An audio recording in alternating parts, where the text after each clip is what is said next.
You know, a lot of what I would call work in my job, you know, the things I don't like doing, is simple simulation of productivity, bureaucratic simulation created by kind of managerialists who, you know, whose job, the kind of parasites of institutions, the real parasites, not immigrants, not you know, not people claiming unemployment benefit. The real parasites of our society, the very high earners who propagate all this stuff to keep us in a state of panicked anxiety, and radical competitive individualism, such that we can't act together and gain a collective agency. You know, and so the big lie that has been sold to us via neoliberalism is that if you withdraw security from people, you draw kind of social security, then suddenly there'll be creative, this wellspring of creativity will just emerge. Okay, well, all that happens if you remove security from people is they get like I was when I was self-employed. All of that creative energy goes into how can I make money? That's the energy of the society. That's a stupid thing for people to have to think about a lot of the time. You know, and look at all these great people we're supposed to admire now. Not that they've invented anything. You know, Steve Jobs, he didn't invent anything. He's just a parasite. You know, Simon Cowell, he doesn't have done anything. He's just a parasite.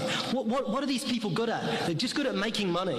And that should be enough reward, right? If you want to make, that's what you want to devote your life to, just fucking do it. But don't expect us to also admire you and just, you know, and you be the model for everybody else all the time. You know, we shouldn't have to worry about making money every waking hour of our days. That's a depressing kind of reality that has been artificially imposed on us. I mean, we can break it. Is this privatization of stress? It's normalized. Like, you know, the fact that young people are depressed, who gives a shit? You know, like, this is the idea. Young people are depressed, that's just part of life. It wasn't part of life. Like, it was not part of life. The increase of the depression amongst young people is shocking. And, you know, that ought to be the biggest possible indicator and condemnation of the world in which we're now living. It wasn't normal for young people to be depressed in the 70s, let's say. We've got to start off from that heroic conditions in which young people live. They're terrible conditions. Just really, really terrible conditions. You know, I just can't impress this. You've been deprived of things. You've been deprived of things, and the things that you've been deprived of are being sold to you as benefits. It's a great new world. You've got all this stuff. You've got all this capacity to do things.